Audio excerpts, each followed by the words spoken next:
करनाल के Bastara toll plaza पर police की तरफ से किसानों पर किए गए लाठीचार्ज की घटना की जांच रिपोर्ट देखे बिना ही इंक्वायरी ऑफ कमीशन को भंग कर दिया गया। इंक्वायरी ऑफ कमीशन के अध्यक्ष जस्टिस एसएन अग्रवाल ने बताया कि लाठीचार्ज की घटना क्यों हुई, लाठीचार्ज के लिए कौन जिम्मेदार है और आईएएस अधिकारी आयुष सिन्हा को दिए गए सिर फोड़ने वाले बयान पर किसानों के ऐतराज पर निष्पक्ष जांच के लिए आयोग गठित किया गया था। उन्होंने बताया कि इस मामले में 100 के करीब गवाहों के बयान दर्ज किए गए और उसके बाद 24 दिसंबर को जांच रिपोर्ट तैयार करके सील कर दी गई, लेकिन सरकार ने जांच रिपोर्ट नहीं ली और 5 जनवरी को आयोग को खत्म कर दिया। किसानों पर किए गए लाठीचार्ज की घटना की तैयार की गई जांच रिपोर्ट सरकार ने इंक्वायरी ऑफ कमीशन से क्यों नहीं ली और किन बिंदुओं पर जांच की गई, इस बारे में इंक्वायरी ऑफ कमीशन के अध्यक्ष जस्टिस एसएन अग्रवाल से खास बातचीत की है हमारे संवाददाता अनिल कुमार ने।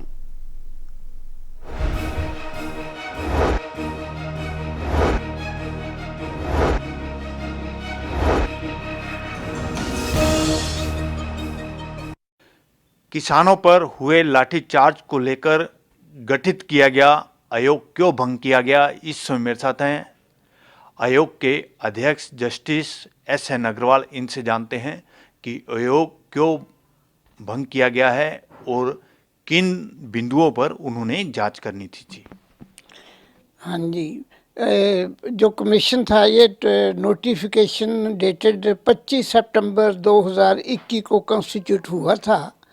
इनमें 3 बातें थी, मेन बातें जिनके ऊपर मेरे को इंक्वायर करना था। नंबर 1 ये लाठीचार्ज बस्ताड़ा टोल प्लाजा पर क्यों हुआ, और दूसरा ये कि कौन बंदा इसके लिए रिस्पॉन्सिबल है, और तीसरा ये था कि एक आयुष सिन्हा आईएएस थे जो वहाँ ड्यूटी मैजिस्ट्रेट थे, उन्होंने कुछ ये लफ्ज़ कह दिए थे कि किसान कोई आगे नहीं जाना चाहिए और जो आगे जाएगा उसका सिर फटा होना चाहिए, जिस पर जिम्मेदार के फार्मर्स को काफ़ी इतराज़ था।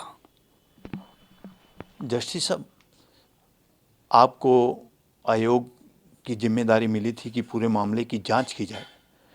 क्या आयोग भंग होने से पहले आपने रिपोर्ट तैयार कर ली थी?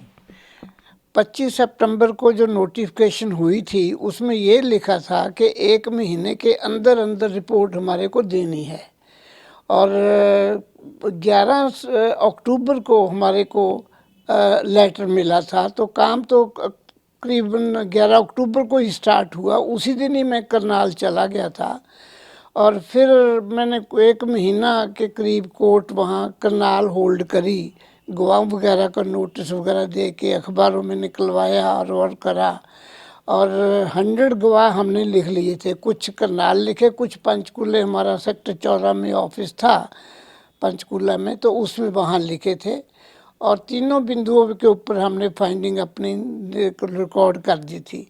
क्योंकि 25 सितंबर से 1 महीने के अंदर अंदर देनी थी, वो पॉसिबल था नहीं, इसलिए हमने एक्सटेंशन के लिए अप्लाई करा था गवर्नमेंट ऑफ हरियाणा को 3 महीने के लिए, और लेकिन हरियाणा गवर्नमेंट ने हमारे को 2 महीने की एक्सटेंशन दी थी जो 24 दिसंबर 2021 को पूरी होती थी। तो हमने अपनी रिपोर्ट 24 दिसंबर 2021 को तैयार करके पैक करके सील करके बंद कर दी थी। जस्टिस साहब, आपने रिपोर्ट तैयार कर ली थी, क्या आपने रिपोर्ट मुख्यमंत्री को सौंप दी है? नहीं सौंपी तो क्या कारण रहे? कुछ ऐसे थे कि कुछ सीएम साहब काफ़ी बिजी थे उन दिनों में, तो फिर मेरे को ये कहा गया था कि रिपोर्ट हम फर्स्ट वीक ऑफ जनवरी में ले लेंगे। तो मैंने फिर 3 जनवरी को चार्ज छोड़ दिया था, जो ये कह के रिपोर्ट जब सीएम साहब को कन्वीनियंट होएगा हम उनको रिपोर्ट सौंप देंगे। जस्टिस साहब, सरकार ने आपकी रिपोर्ट क्यों नहीं ली? क्या कारण है? कुछ कारण बताए होंगे आपको। इसलिए था वो जो जब 29 नवंबर को जो पार्लियामेंट का सेशन था, गवर्नमेंट ऑफ इंडिया ने वो तीनों कानून वापस ले लिए थे, और उन्होंने कुछ ये समझौता हुआ था कि जो केस गवर्नमेंट ने फार्मर्स के खिलाफ दर्ज करे हैं वो विड्रॉ करेंगे, और जो फार्मर ने कंप्लेंट्स करी हुई थी वो विड्रॉ करेंगे। तो ये जो कॉन्स्टिट्यूट हुआ था ट्रिब्यूनल, हमारे वाली जो कमीशन ऑफ इंक्वायरी हुआ था, ये जो प्रोटेस्टर थे, जो एजिटेटर थे, जो फार्मर्स थे, उनके कहने पे हुआ था। तो मेरा ख्याल है फिर उन्होंने वापस लेने लगती है ये कंप्लेंट, जिसके आधार पे फिर ये जो इंक्वायरी कमीशन बाइंड अप हो गया था। जस्टिस साहब, आपने जिन बिंदुओं पर जांच की है, इसमें आपने क्या पाया है? कौन इसमें दोषी था? हम फाइंडिंग के बारे में कुछ नहीं बता सकते कि कौन सी फाइंडिंग किस इशू पे कौन सी फाइंडिंग दी है, ये सीक्रेट मैटर है। This only can be given to the honourable chief minister Haryana.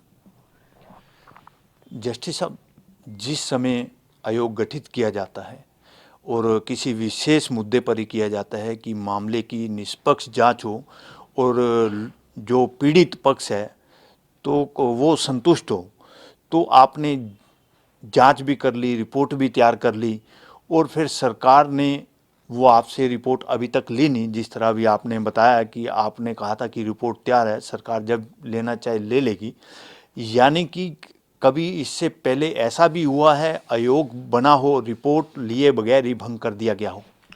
नहीं, मैं और बातों में तो नहीं जाता। मैं इस बात के लिए है कि मेरा ख्याल है इस केस में किसानों ने ही अपनी कंप्लेंट विड्रॉ कर ली थी, जिसकी वजह से सरकार को ये कमीशन 5 जनवरी 2022 में ख़त्म करना पड़ा।